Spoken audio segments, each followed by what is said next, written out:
to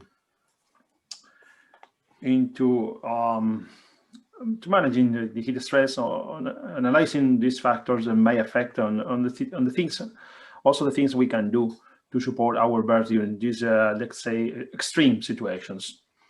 To be honest, despite Australia is so far from Spain, we are suffering the same situation here.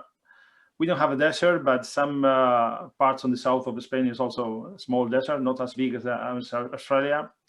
So we've been dealing with the heat stress for many years, and it seems that during the last, I would say, decades, also temperatures due to the global change, weather is also increasing. So I may say that also here the situation is getting complicated.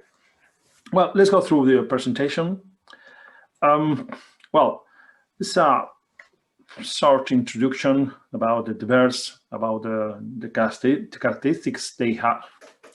Because they are homothermic, they are able to regulate their internal temperature normally, having an optimal range between 18 and 24 degrees, and they have a particularity that they don't have sweat glands, so it's difficult for them to evaporate or to dissipate this heat that they are producing. Well, the heat effects are well known. This is normally based in an increase in the environmental temperature. They try always to eliminate or to reduce the heat they produce. Thermoregulation mechanisms are activated, and then they have two effects, one direct, one indirect effect. The direct effect is increase in heat dissipation. The bird knows that the temperature is increasing, so they try to dissipate as much as they can this heat. And then they have an indirect effect that is trying also to reduce the heat production. We'll see later how they try to reduce this heat production. Well, there are four mechanisms we are normally using to eliminate the heat. They had conduction, radiation, and convection, and then evaporation. The first three ones normally is called sensible loss, and then they have evaporation. Evaporation, you know, this is one of the mechanisms they are using when temperature rises, and is based on the pant. Okay. Conduction is when they are in contact with a different surface. In that case, we have an alfalfa bale, but normally they are in contact with the soil, you know, or the ground. They're trying to dissipate the heat as much as they can with the soil. Then we have radiation. Is here you have an example is when they are trying to eliminate, when they are receiving heat from the sun, and also in the house. Imagine that they have a very high, for extent, you have very high stoking density. So they are trying also to dissipate in that case, but with a very high stoking density, they cannot dissipate as much as they will have a lower stoking density. And then we have convection. This is when the air flows and they normally open the wings and they try to dissipate also in that way this heat. Well, graphically, it's clear that when the temperature increases, the body temperature also increases a little bit because the temperature increases much farther, they will die. Then we have the heat production. As long as the temperature is in the cold part, they can reduce the heat production because they don't need such an energy to thermoregulate themselves. And in the thermoneutral zone is mostly is constant, but then again, when the temperature rises above this thermoneutral zone, they try again to dissipate or to reduce the heat production. Then we have the non-evaporative heat loss, as we said before, it's convection, conduction, and also radiation. You can see there is a drop in the non-evaporative heat loss as long as temperature increases, but then around 77 degrees Fahrenheit, they start painting. They try to evaporate also heat through painting and through losing CO2 and also water. We'll see later how it goes. In terms of internal or metabolizable energy requirements in terms of maintenance, this is what I wanted to mean. You can see that normally at the coldest range, they don't need such an energy to maintain the internal temperature, so they decrease the energy for maintenance. Then we have again the thermoneutral zone, and then again they suffer an increase in the demand for the energy for maintenance.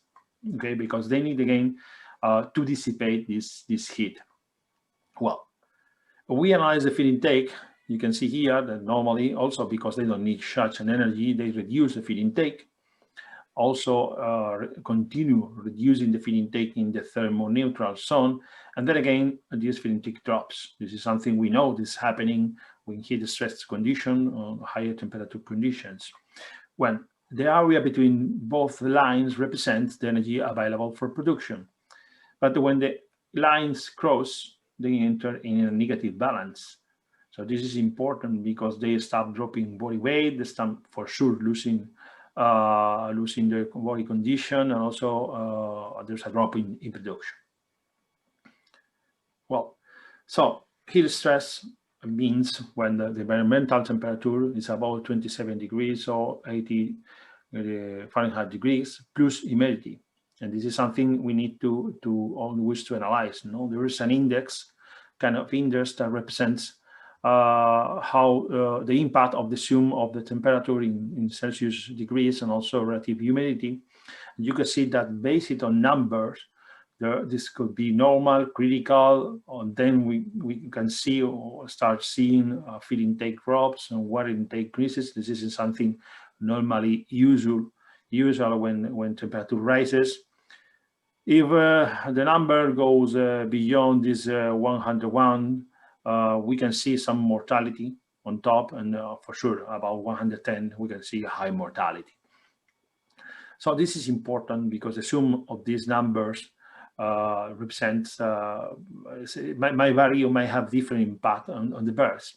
Here you have an example: 25 degrees, 77 Fahrenheit degrees plus 85 relative humidity. It gives a number of 110. Birth normally feels as 28 degrees. If we reduce the relative humidity, if it is possible, in those places when this is possible, we have then a number of 100, but they feel as a 26.5, and so on with 19 on 17. So you can see also the impact that relative humidity has in the environment. Well, continuing with our analysis of heat stress, you can see that when this happens, this condition happens, there's a failure of thermoregulation that drives for sure to heat stress. There is an increase in body temperature. We saw in the previous slides how with temperature there is an increase of the body temperature, a slight increase, because if this temperature increases above 42 degrees, they will stop, they will die. And then the brain activates mechanisms to fight against these heat stress conditions. So here we have two different effects: performance effects and also physiological effects. In terms of performance, we all know that it's clear that there is a feed intake reduction in an attempt from the birds to reduce this heat production, internal heat production. Digestion and absorption is being reduced. Why? Because it is also generating a lot of heat, internal heat, metabolic heat, for sure, due to reduction of feed intake and also digestion. They have a lower egg number and a weight reduction. In case of breeders, there's a fertility drop, eggshell quality drops also because the calcium intake also drops, and many other nutrients. It can lead to mortality and cannibalism because this is a stress situation, and especially in cannibalism, there is a multifactorial problem. So there are many factors affecting, but if all these factors happen, they can lead to mortality and cannibalism. These are retarded growth in the case of the pullets. And then for me, the more important also from the nutritional point of view will be the immunity suppression. There is a lack of intestinal integrity and also imbalance in terms of electrolytes and also endocrine disorders. All of these are totally related with the heat stress conditions. Well, the impact in reading is clear. We suffer from a feed intake reduction, a retarded growth, and also a kind of delay on the onset of play. Okay, so here we have two examples of two different levels of energy in the feed. The first example is around 80 degrees, 65 Fahrenheit degrees. So you can see when analyzing the body weight in both systems, you can see it's clear that at that temperature, using a higher level of energy, it's clear they achieve a higher body weight. Okay. Surprisingly, when we analyze the body weight between 8 and 18 weeks, you can see that it's much higher with a lower energy level. But these are two extremes. Okay. But let's go to the higher temperature, 30 degrees, 86 Fahrenheit degrees. You can see that again, the analysis is revealing something surprising, because with the lower energy level, we can achieve higher body weight compared with the high energy level. This is not an advice. This is not something to do. I would not recommend never using such a low level of energy, but this is something also curious that at the end, with the same energy level, they are achieving between 8 and 18 weeks, the same body weight. So let's continue, and then we'll see another analysis about the metabolisable energy and to use in different conditions. The point here is based on the numbers we saw before, and based on this target growth, is that ration changes should be always led by development and body weight instead of a determined or a fixed age. So in that case, when we know that the person normally suffer to grow, suffer to eat, we should extend the use of the starter diet, for instance, till they achieve 100 grams of body weight, or in case of LSL classic, to 287 grams. And the same with the grower feed. We need to extend this, the use of these diets, instead of changing because of diet. For that reason, we always encourage all our customers to measure the body weight on a weekly basis, and then decide what to do with the diets. But there are many factors affecting the feed intake. One of them, for sure, is the feed presentations. Here we know that the excessive amount of fine particles, I mean particles below 1 millimeter, has an impact because it reduces feed intakes. Normally in lay, it is said that a very fine structure of the feed is reducing about 4 grams the feed intake. So imagine in such heat stress conditions, what would represent 4 grams less of feed intake. The second factor is the feed volume and density. For sure, when we are using low density raw materials, normally byproducts, it is forcing to eat birds more, to eat the same or to achieve the same requirements, more volume, and also it's a complication in such high temperatures. But we have the fat of oil inclusion. It is always good to include a certain amount of fat, between 2 and 3% of additional fat, because it represents higher net energy and helps to stack these fine particles we saw when we are having such a fine presentation. And also we know that there are many factors. One of the important factors of feed intake for sure is temperature, because above the thermoneutral zone decreases the feed intake. Okay. Well, regarding the feed presentation, it's clear that birds don't like fines. No matter we are providing them mash feed or crumble feed. You can see here that with the crumbs, there's a trend to finish or to eat firstly those particles with a coarser diameter, and always leaving the fine fraction of the diet till the end. Okay, this is also happening with the mash. They prefer always to eat the particles with a higher diameter and leaving the fine particles.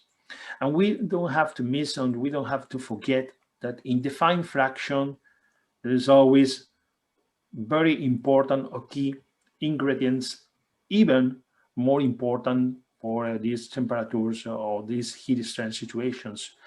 In these fine particles, we have the vitamins, the minerals, we have also enzymes in case we are providing enzymes in powder form. We also have synthetic amino acids when they are added also in powder. So if we have a high amount of fine particles, I mean particles below 1 millimeter, it will take more time to eat. They will refuse to eat. In these conditions, they will also take more time to eat these particles, and for sure they are leaving a key ingredients in this fraction. Well, always the preferred feed format is mash feed, because it normally represents a gizzard development. This grinding capacity stimulates the gizzard functionality, means a high retention time, because the gizzard is trying to grind these particles, will take time to allow them to pass through the duodenum, improving the contact with the different intestinal or digestive juices with the different nutrients, and for that improving also the stability. And at the same time, birds spend more time eating. That means that we compare with the pellet feed or crumble feed, they normally spend double time eating mash versus pellet. And this is also really important, because normally they have a lot of time to do nothing. They are bored, and this is with the addition or with some other aspect on production. Imagine high stocking density or any stress situation might trigger some undesirable behavior. So it's always preferred a mash feed with a good structure. Okay. Regarding the crumbles, also is a good choice, and it's a good opportunity or something to do good to in heat stress conditions, because sometimes we cannot increase the feed intake. Okay. Crumbles, for sure, when we are providing crumbles, we assume something. We assume that there is increasing rate of the particles, or the passion of the particles on the upper part of the git, that doesn't stimulate these for good. Means also like the gizzards, there's no functionality, and also means a lower retention time of holding capacity, increases the pH. Okay, we know this is something always useful when these particles remains for a longer time, because also implies the secretion of most chlorhydric acid that in some extent helps to kill, let's say, bacteria. But we have to assume that using crumbles means always a high feed intake, normally a higher body weight gain, and this is a good tool at least to use during the first 4, 5, 6 weeks. Okay. In lay, there's some works also talking about the different advantages of using crumbles of mash feed. You can see that there's no significant difference between the lay percentage of weight of egg mass. There's slightly higher with the mash, but this is not significantly statistically significantly different. But we can see how the feed intake increases, and is significant against mash. And also the feed conversion is reduced, but normally we are not looking for that. When we heat stress, we are more focused on the feed intake and to maintain also production. But always could be a good idea in such extreme situations to use crumble feed, but a crumble feed with a good structure, okay? Because sometimes With Campbell feeds, there is a huge percentage of fine particles, and sometimes we have the opposite effect we are looking for.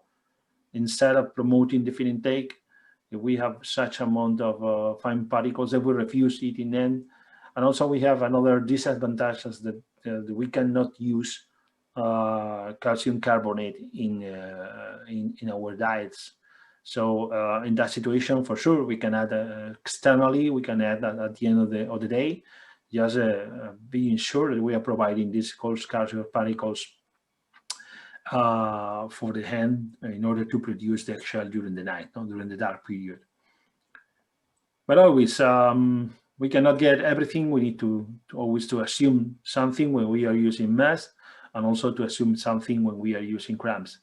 Both of them, they have advantages and disadvantages. But on a normal basis, I want to make clear that always mash feed is preferred, but mash feed with a wood structure. So it's clear that with the mash feed, this is called the peacemaker. We saw how it regulates the particles entering the intestine. The size of the gizzard is normally related with the metabolism energy of the diet. And this is based on what I mentioned before. This is because as long as the nutrients, different nutrients are in contact for longer with endogenous and exogenous enzymes and so on, they get more energy, and also they get more digestible ingredients from that. Also, on top of this optimal feed structure with the right distribution of all of them, especially looking always for 65–70% of particles between 1 and 3 millimeters. Also, we need to consider the inclusion of some insoluble fiber, because now it's pretty well known that instead of diluting the diet, is promoting the good health. This is something we always want to encourage. And also it means a longer retention time against crumbles or pelleted feed. And also a well-developed gizzard improves rest peristalsis. All we know how the nutrients or different ingredients of our diet are coming or going from the beak to the end of the distal part of the intestine, but also, and this is something that they are using, they are having from nature. They have the reverse peristalsis. They have 3 points where the different nutrients or the digesta is coming back through the upper levels of the digestive system, improving again the stability of the different nutrients. This is something we want to encourage always in all situations, but especially also in these heat stress conditions. Juan, we might just break for a couple of questions that have come in, if that's okay. The first is, in warm climates like Southern Europe and Spain, where you've got a lot of experience, how do feed mills adjust rations to fulfill birds' requirements for nutrients in both cage and cage-free environments? Sorry, can you repeat the question? In warm climates such as Southern Europe, how do feed mills adjust their rations to ensure they're fulfilling the requirements for nutrients in both cage and cage-free environments? Well, situations more or less this is very similar. The nutrients, but always considering that in cage-free the feed intake should be higher, or not the feed intake, the requirements in terms of energy are a little bit higher because the movement, because they are allowed to move in the system. Normally, no matter if we are talking about some customers are using, normally 70% of the customers, more than 70% of the customers are using mash feed.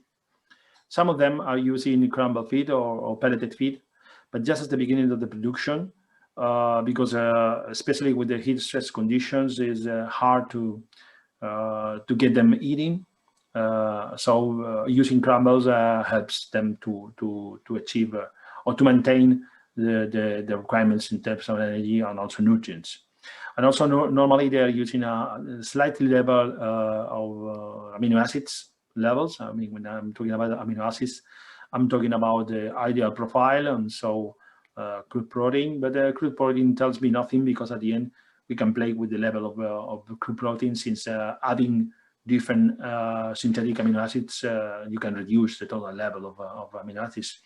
But during the next slides, we will see some nice strategies or some ideas to apply when these situations or these warm temperatures come. Terrific, thank you. And there's just another couple of questions.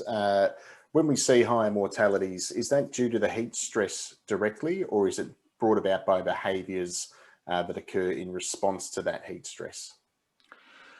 Well, when here we have to differentiate when this temperature rises too much. Also, I saw that once in Emirates. I saw this situation, 45 degrees outside, no foggers. So I saw that it's really difficult to reduce temperature using management practices. So in that case, it was mortality. It is. But in other cases, imagine lower temperatures, not so extreme temperatures, 45, 47 degrees. But in different situations, we can see also that there are many factors that might affect. Maybe you don't have such a high temperature, but you have a very high soaking density. There's not enough airflow, or your ventilation system is not working properly, or even you don't have a certain amount of crude fiber in the diet. You know, the water is maybe not so cold, it's not available. So then we have different critical factors that at the same time are, as I used to say, are filling the water, the glass of water. And at the end, the last drop that can be temperature, and it's not so high, makes the water spread everywhere. So that time, in these situations, is a multifactorial problem. Terrific. And another couple of questions, which we'll zip through. So, do you advocate withdrawing feed during rear to ensure that the fines are eaten out and to build appetite? I guess referencing back to your commentary about birds not liking to eat the fines. Well, the fines is always a always a hot topic, no matter the system we are talking about. Because as I said before, always fine contains very critical ingredients, and I want to put the focus always in vitamins, also minerals, but also in vitamins, because as you know, vitamin A, vitamin D, vitamin E are antioxidant in such situation. And again, we'll see later how antioxidant status affects in such cases of warm temperatures.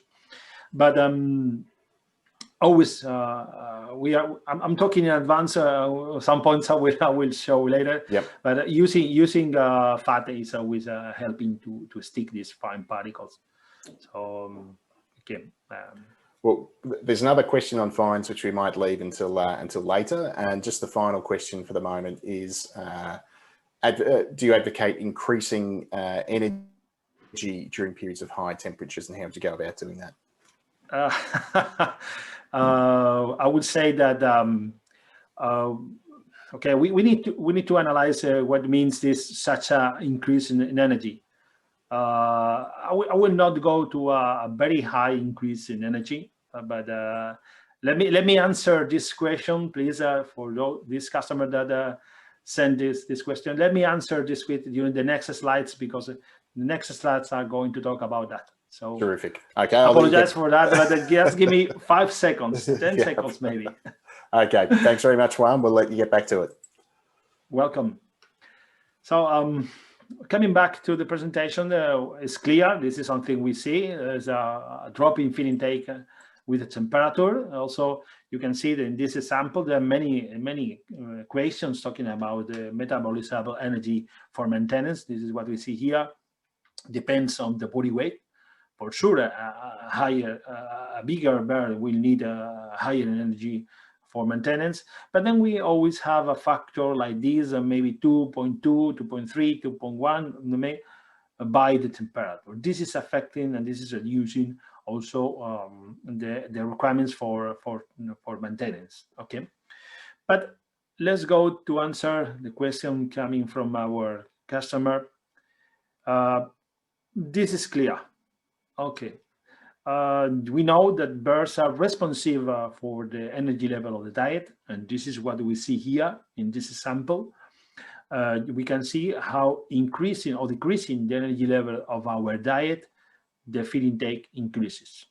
Okay, but okay, this is a normal situation, and also we know from the bibliography that based on feed intake, there's a good correlation, is 0.87, that increasing the energy or decreasing the energy, the feed intake increases. Okay, this is normal situation. But let's go to the next slide and see what happens with different temperatures. And I wanna play a little bit with you, if you allow to me. So in that case, we know that we can see that keeping the energy level of our diet, but playing with temperatures, it's clear there is a drop on the feed intake. But there is a drop because they need less and less energy for maintenance, as we saw before in the previous slide. Okay, so it's clear that due to the thermoregulation factors or thermoregulation issues, they need less kilocalories. Okay, if we play with the energies, but we keep the same scheme of temperatures, we can see that again that at 14 degrees, but the high energy levels, they are eating 324 kilocalories and 100 grams per bird and per day. Okay, increase in temperature by the same reason here than the previous case. We are playing with the thermoregulation factors, and again the feed intake drops, but again they need less kilocalories, and this is also happening here. Okay, it is clear that playing with the energies, they also we can keep the feed intake. Okay, but with the temperatures. Okay, let's go to the next slide. For me, this is also interesting to see how playing with different levels of energy. I mean, here we are playing at the lower range of temperature. This is the colder range. We can see that increasing the energy levels, they are eating more kilocalories. Okay, something a little bit tricky. If we enter into the thermoneutral zone, you can see that more or less the difference between all the energy levels are closer and closer. But at the highest temperature, you can see that no matter the energy level you are using, that they are eating more or less the same kilocalories. Okay, so first, answering our customer question is that I will never decrease the energy level of the diet, this is sure. And always I will try to keep the energy level, but in some cases I will slightly increase the energy level of our diet. Okay, just to compensate for this lower feed intake.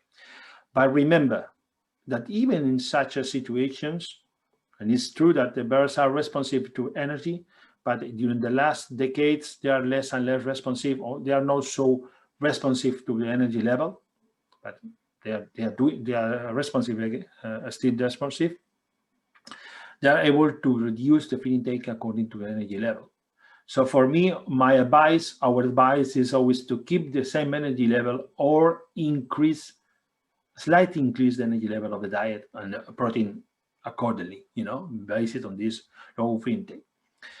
For sure, here we are missing the second part of the picture, is that management conditions, which are really important, because we'll see also later how these management conditions with some feed actuations might also have an impact on the feed intake, and we can recover partially some of these potential loss of production we are having with the high temperature.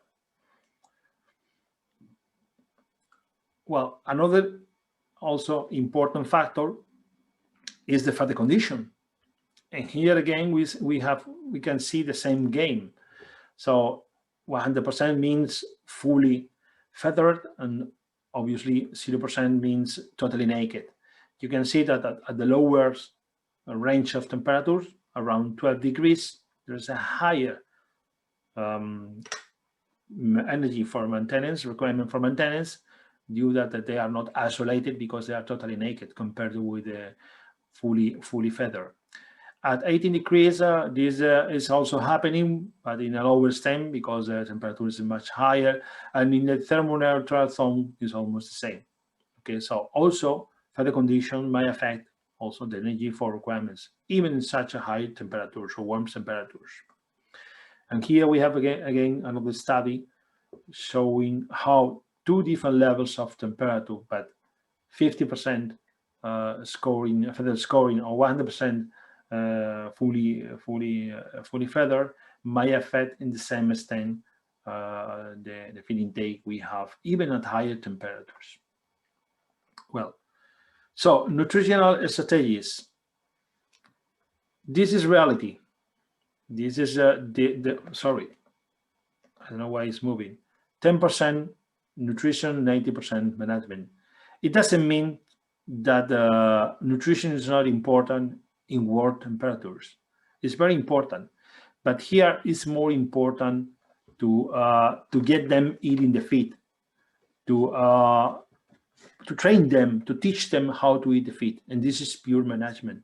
For sure, we'll see during the next slides some actuations in terms of nutrition that might help to support the performance. But this is a reality. 90% is management in such extreme conditions. So first step is to reduce the heat production.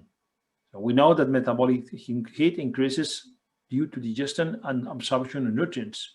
So we need to prioritize the use of highly digestible ingredients. The protein stacks always is bringing heat equivalent to 30% of metabolizable energy. And so a good advice or my advice is to reduce the crude protein levels, but it doesn't mean to reduce the amino acid levels. As I said before, we need to increase accordingly to the energy level of our diet. And here we are talking about the use of digestible amino acids. We'll talk about that later. Also, carbohydrates, excess means between 10 and 15% of metabolizable energy. So it's the second nutrient more concentrated. So here we always encouraging to change or to the share between carbohydrates and fats. And fat means only between 0 and 5% of energy, metabolizable energy in terms of heat production. So, and also represents the higher energy, net energy for the diet. So it's always advisable to include fats. We'll see some points here.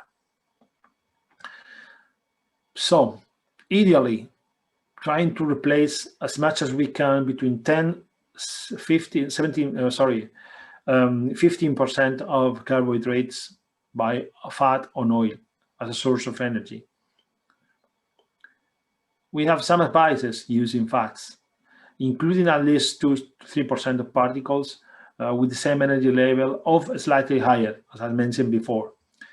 Helps to protect the liver, we know it, especially in those birds that are now producing for a longer time, and also prevents the fatty liver syndrome. And also improves palatability. So the addition of between 2 or 3% of oil helps to stick these fine particles, where remember all these key nutrients are vitamins, minerals, enzymes, synthetic amino acids and powder, and helping to support not only feed intake, but also to support the performance.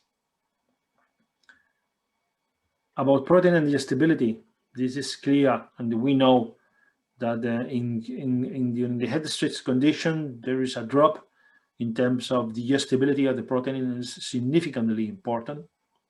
And here we can see that when we control, we make this comparison between control and heat stress bird. I mean, 3 hours per day, 35 degrees, 95 Fahrenheit degrees, there is a drop, significant drop in digestibility of the lysine, threonine, and also arginine.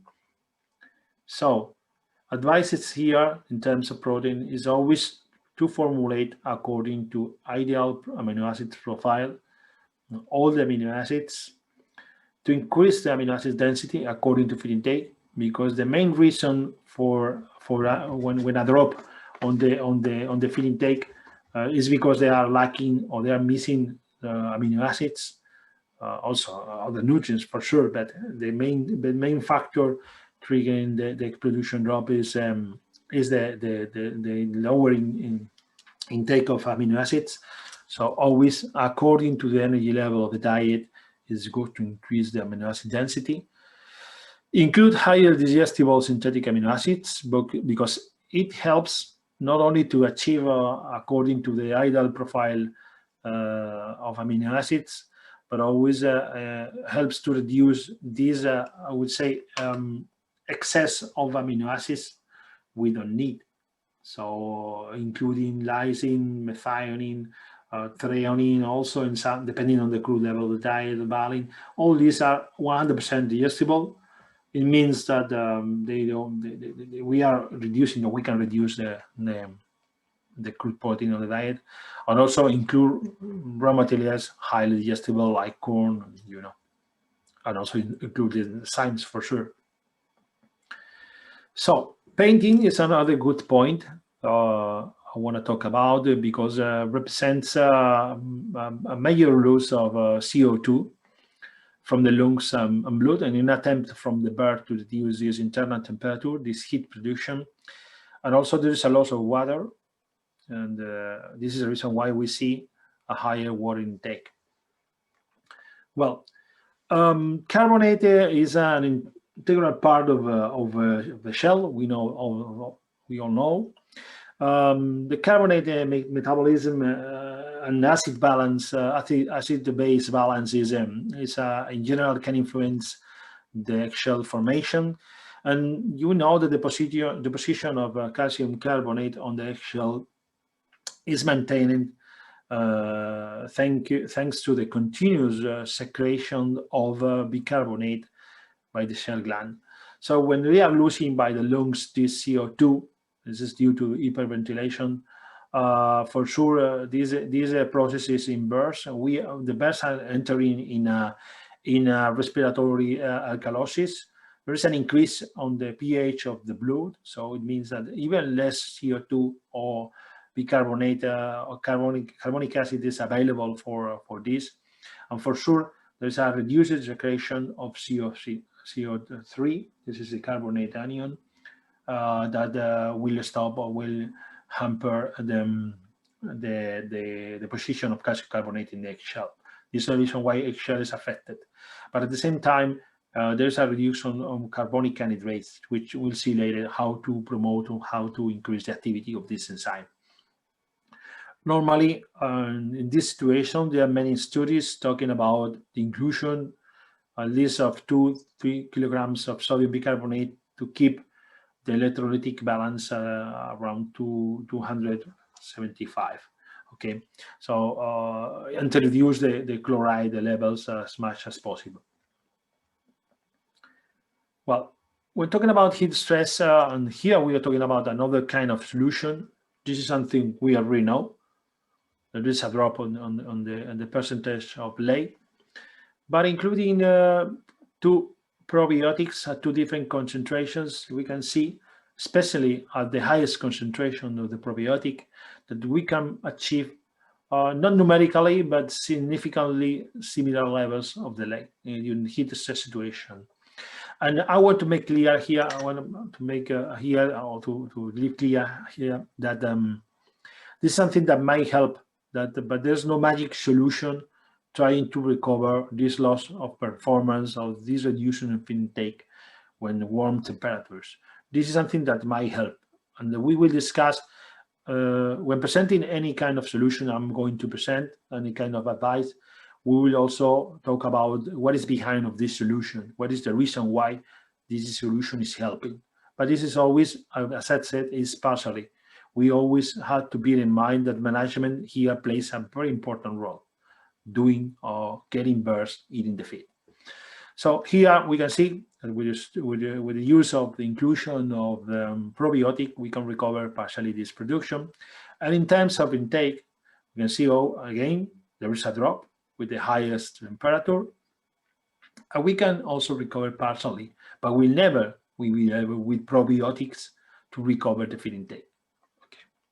Well, and here we can see why this is happening. Because when we compare the intestinal integrity, no matter we are talking about duodenum, jejunum, or ileum, you can see that there is a loss of intestinal integrity. It's clear. This is something that's happening. It's clear. This is also a kind of stress. Okay.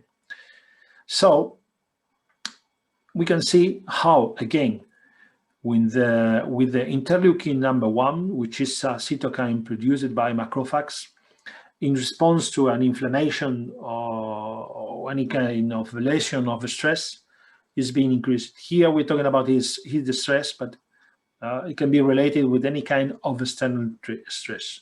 So this is a response of the organism to this situation. You can see that there is an increase of the production of this cytokine. Okay. When adding the 2 probiotics and 2 different concentrations, you can see that we can recover partially the expression, that we can reduce this expression, we can reduce the inflammation, okay, and also the stress. Well, same is happening with the 2 more factor in alpha. You can see that there's a overproduction of this cytokine, that this is normally stimulated by the acute phase of an inflammatory reaction. So you can see here that also when heat stress or warm conditions, there is an inflammatory reaction, but we can reduce partially using these probiotics, a kind of probiotic. And the same is happening for interleukin number 6 and also corticosterone.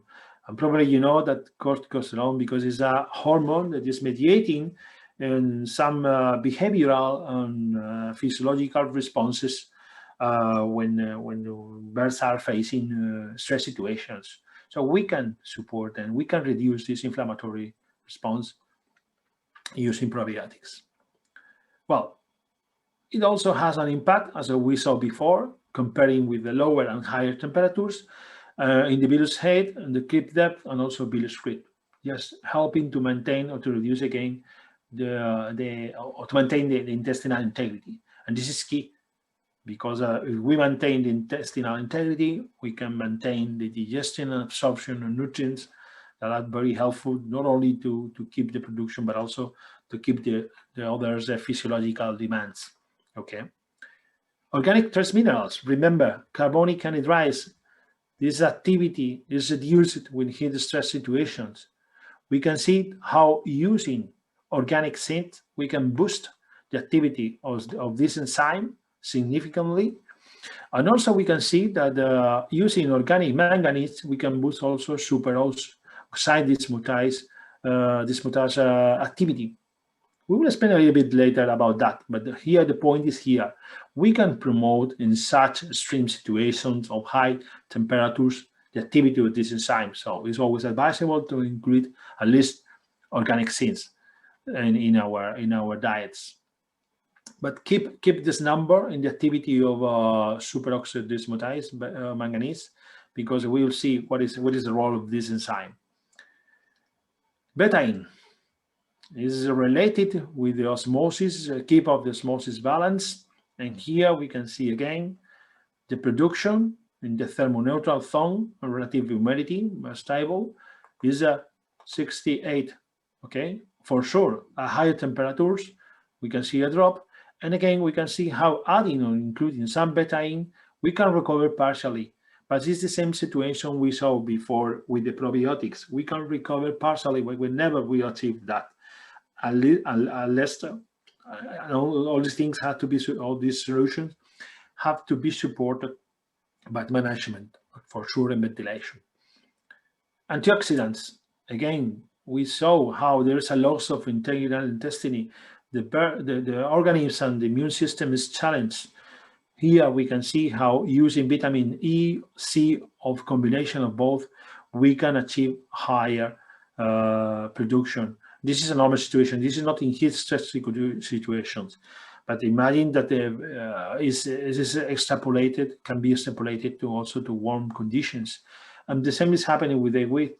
We can keep a higher body egg weight using antioxidants, vitamin E, C, and combinations.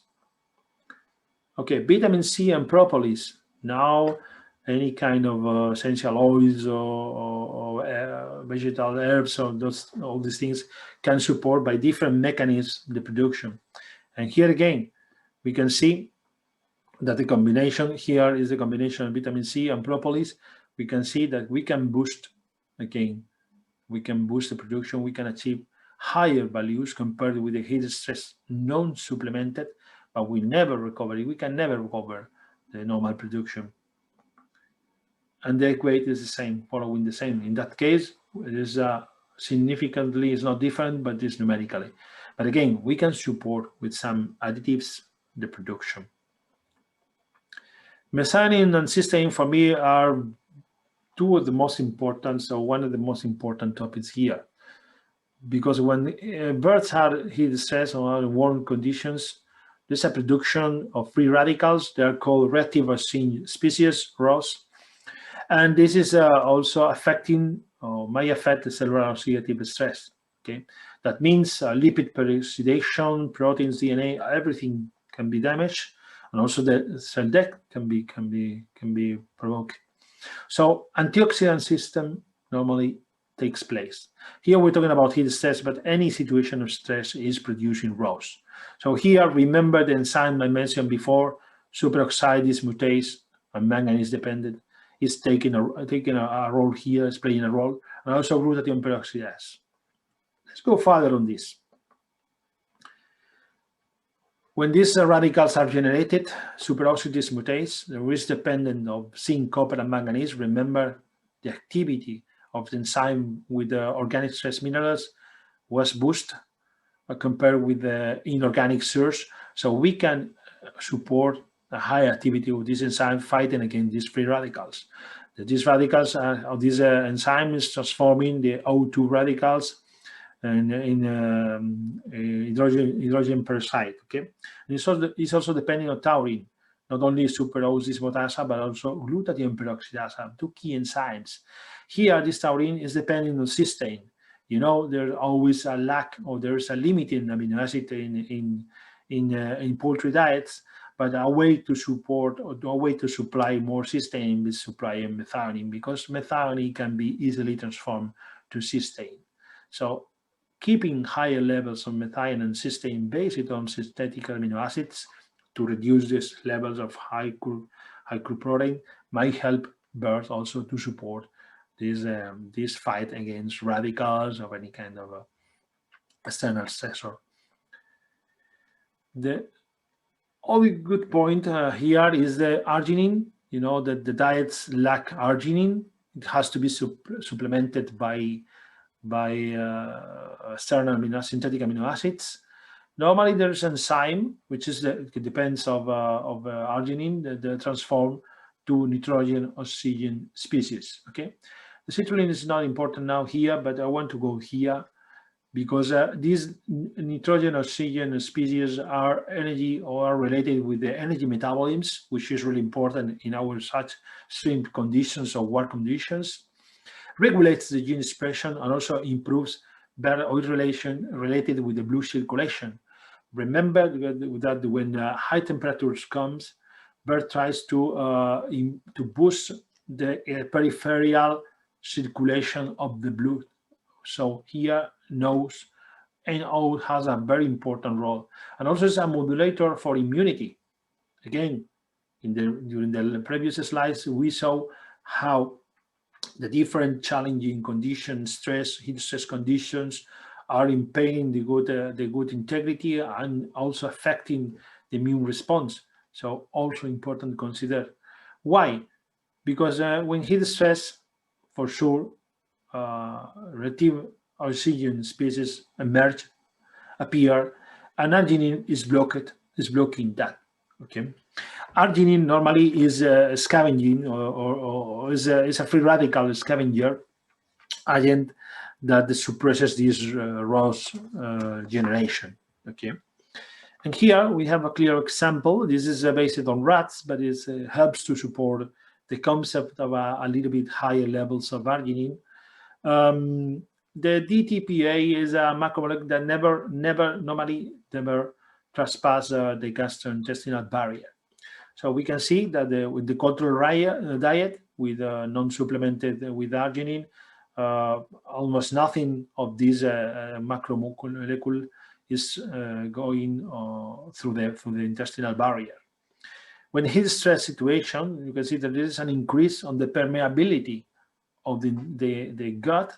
So more of this a higher concentration of this molecule is seen in the blood stream. Okay, but with over-supplementing arginine, we can reduce again this concentration in the blood, recovering partially this good integrity.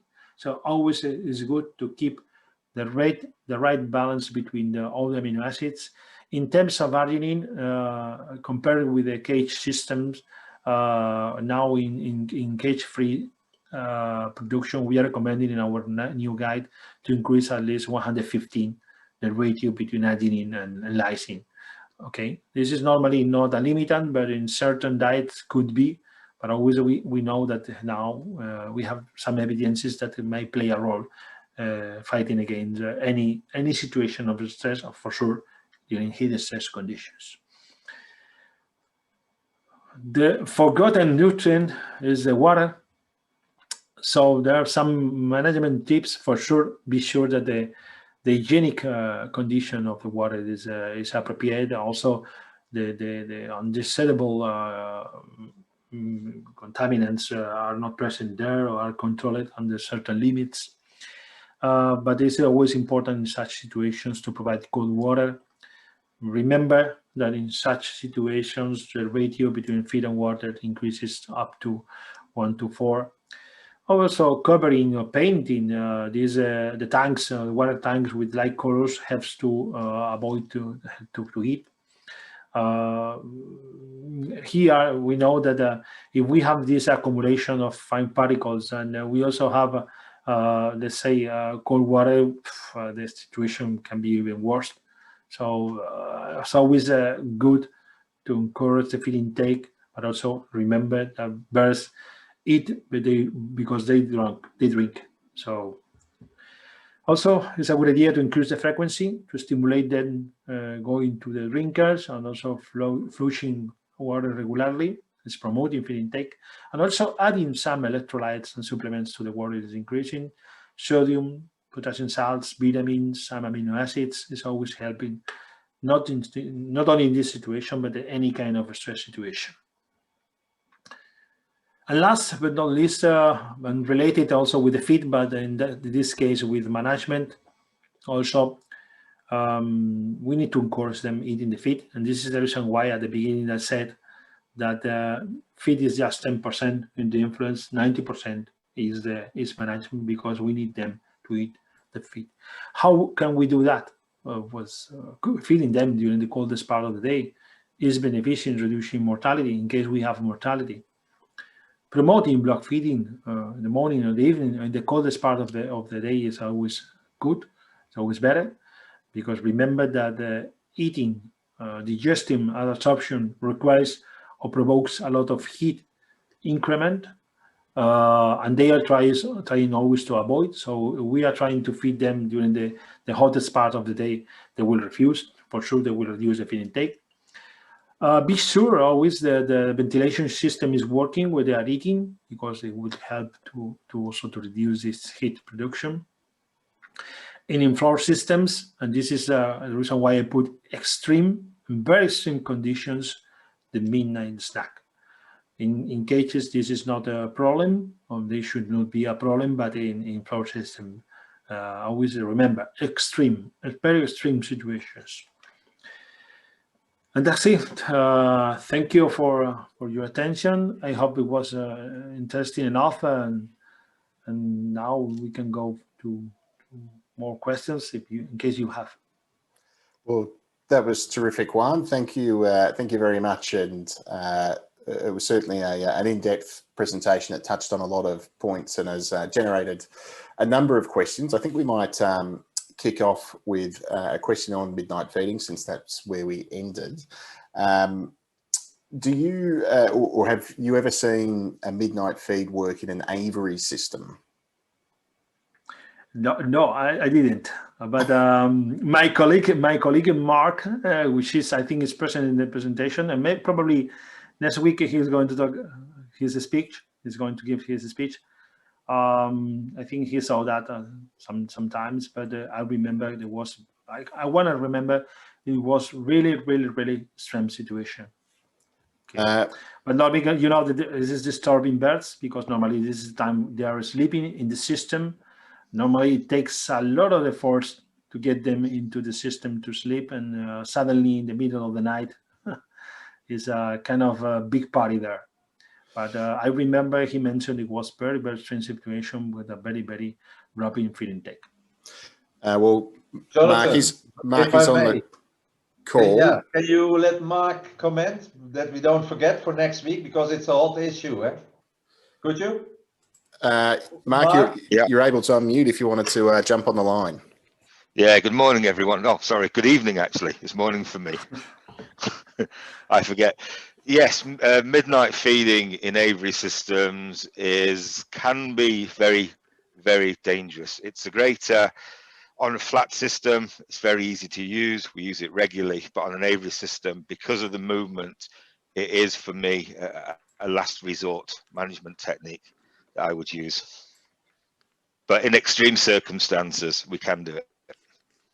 But Mark, how does it work then? Because normally, okay, you need to set your time settings and your lighting in the alleys in the system, and that takes time. Do the birds actually have enough time left to eat something? Because how much can they eat in, let's say, half an hour, 45 minutes is left before they have to move out and in? And don't you get problems with smothering, or that they are piling up to get back in the system? This is the exact problem on an aviary system, because on a floor system, so basically around 3 hours after lights out, we switch it on, and we'll operate for maybe 30 to 45 minutes in total, which allows a little bit of movement and a small little bit of feed intake. The problem in an aviary system is exactly what you said. The hens generally will prefer the lower tiers as well. So as we then start moving down the system, we generally will get overcrowding just due to the style of the systems. Hence why it's not advisable, unless in extreme circumstances, to do it within an aviary system, because you're more likely to get a negative effect than a positive effect. Okay. Terrific. Thanks very much, Mark. And yeah, certainly a question on notice for next week's presentation on aviary systems. So moving on to just another question on fines, which I think you did largely cover off with the inclusion of more fat, but how do we better encourage birds to eat fines when the preference is to consume the larger particles, Juan? If I understood the questions, okay, normally, you know that there is in cage fish system, there's it's also applicable to the cage system, but it's always a hard job to work with the grinding or the feed companies to get the appropriate structure. I mean, it's always if we have a higher amount or a higher share of bigger particles. I mean, those particles above 3 millimeters, we also will select. And we saw, I didn't prepare this slide, but we saw that. Let me show you something. Sorry, we have time. Let me show you something. I need to find, but I think sometimes it's better to, if I'm able to go out of here. Yes, it's better to show some pictures, some images to explain something we have seen with the larger proportion of bigger particles. So let me go in with this. Okay.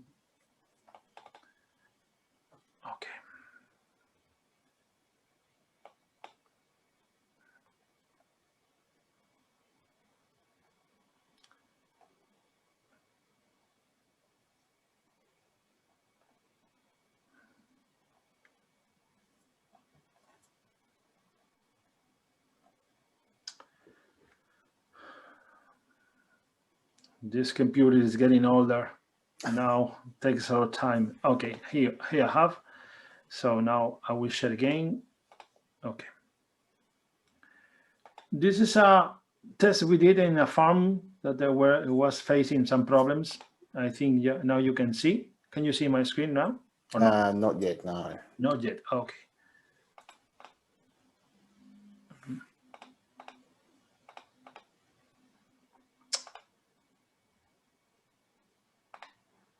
Okay. I think now I got it. Okay. That's it. Yep. Okay. So here what we did is we took a sample. There was a problem. There was a problem in a farm. Okay. So what do we see? This is the sieving analysis we run in our lab. You can see that we made 3 different groups.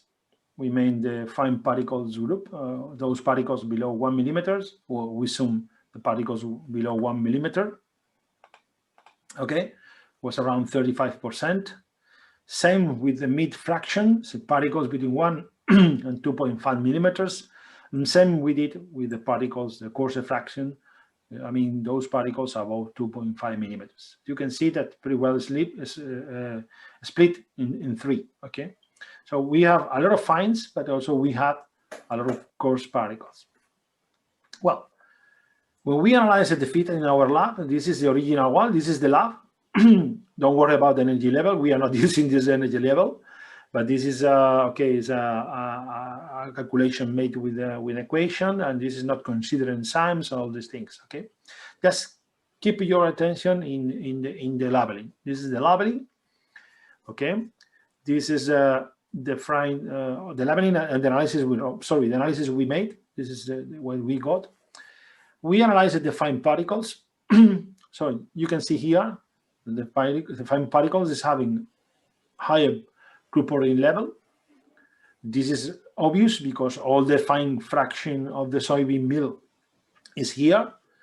Also, you can see that the sodium level here is very high, also, and the phosphorus, and also the calcium, all the fine particles, of course, of calcium carbonate, of phosphate, sodium salt, all is here.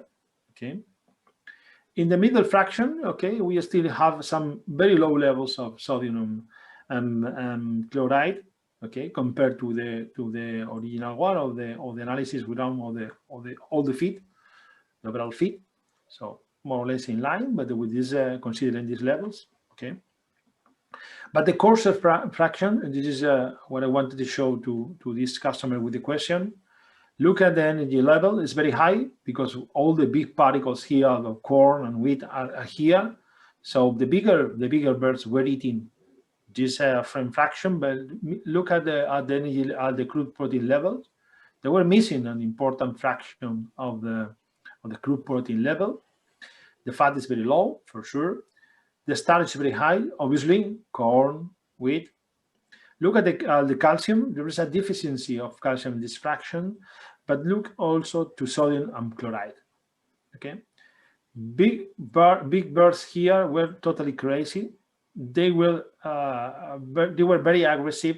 They were nervous, and this is the reason behind. They were lacking some important amino acids, sulfur amino acids, because in this diet, sulfur amino acid synthetic form was in powder. They were missing some calcium, they were missing salt. So you know that one of the factors for feather pecking and aggressiveness, one of them is missing protein, the other one is missing sodium. So I don't know if I answer the question of our customer. This is an example how also going to a very large proportion of bigger particles might also have an impact on the behavior and the production. And is the best, would your recommendation to help birds eat those finer particles be increasing inclusion of fat in the diets? Is that the easiest way to achieve that? Yeah. I know that sometimes it's not easy to get a good feed particle distribution. It's not easy because we also depend many in external factors, or we also have a small milling and we are not able to do that. But always including at least 2-3% of fat, added fat vegetable oil or or soybean oil or whatever helps to stick these fine particles and help to eat these particles as well. So it's always advisable to use. Normally we are talking about normal conditions, no warm conditions. So we are talking about cages. We are always encouraging to include or to increase external fat at least 2-3%. Terrific. Thanks, Juan. Now, a couple of questions on the use of probiotics to mitigate cytokine production. Do you advocate inclusion of probiotics at all times or specifically in response to a stress event that creates the inflammatory response? This is a good question. Thanks for this question, because for us now, probiotics, prebiotics, combination of both, no matter. We all know that in the next 20 years, there will be two main topics here. One of them will be the good health, because now we are not allowed to use, like in the past, the antibiotics. This is something that really pushes our industry, and now it's clear that we reduce a lot the inclusion of antibiotics. So we need to take care about the good health. The other good point here is that cage-free production is spreading and increasing everywhere. This is a welfare concern.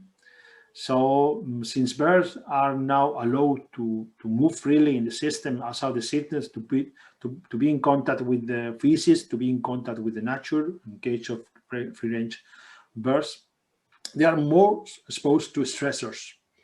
We saw that the use of probiotics can help to support the good health in one of the aspects, and the other aspect is that they can support to keep the productivity.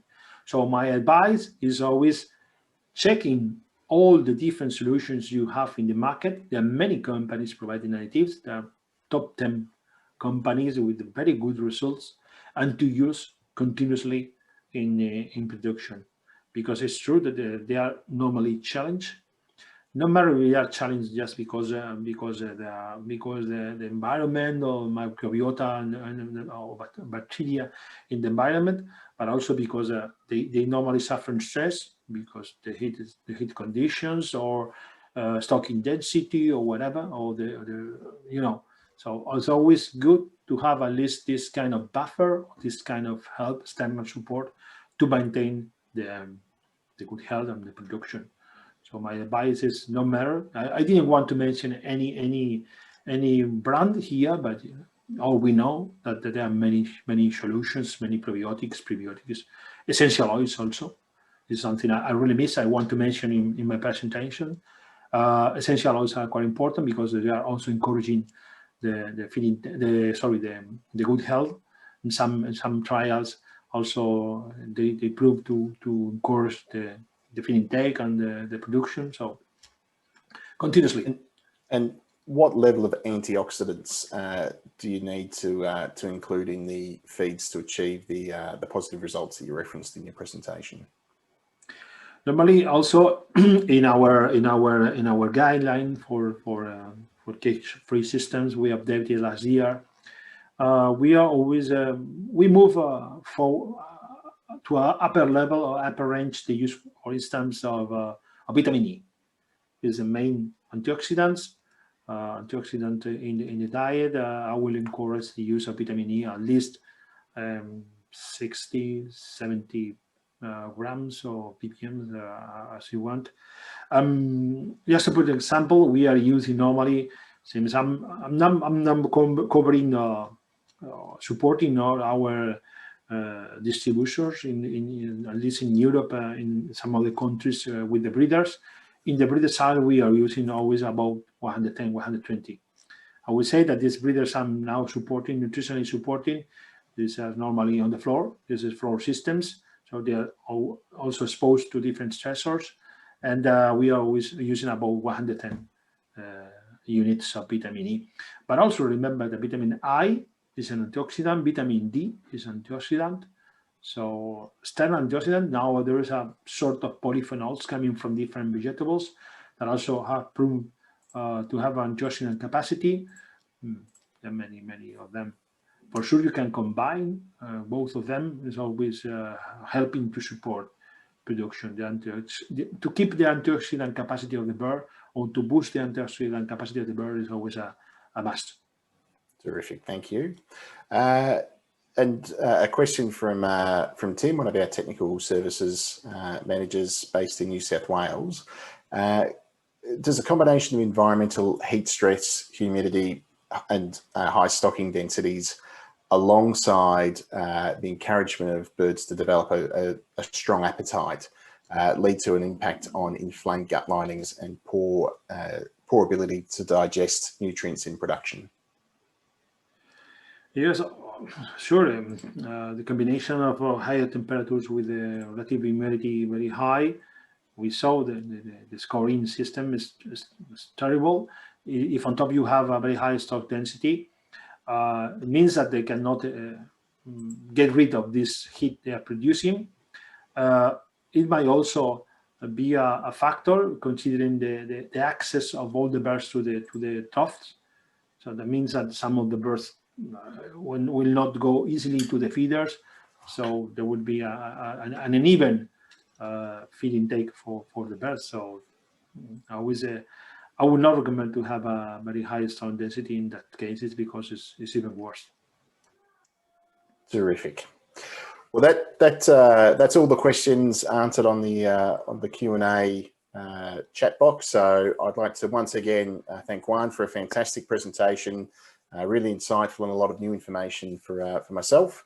And again, a big thanks to the team at Lohmann Breeders for making Juan available. Please do remember we've got another 2 webinars coming up next week. We've got Ron Eek and Mark Allen talking about aviary production and the development of cage-free or cage-free trends and developments in Europe. So I'm sure that'll be another fantastic evening of content. So we look forward to seeing you all next week. Everyone have a nice afternoon and a good morning to our European colleagues. Thank you very much. Thank you very much. Thank you. See you next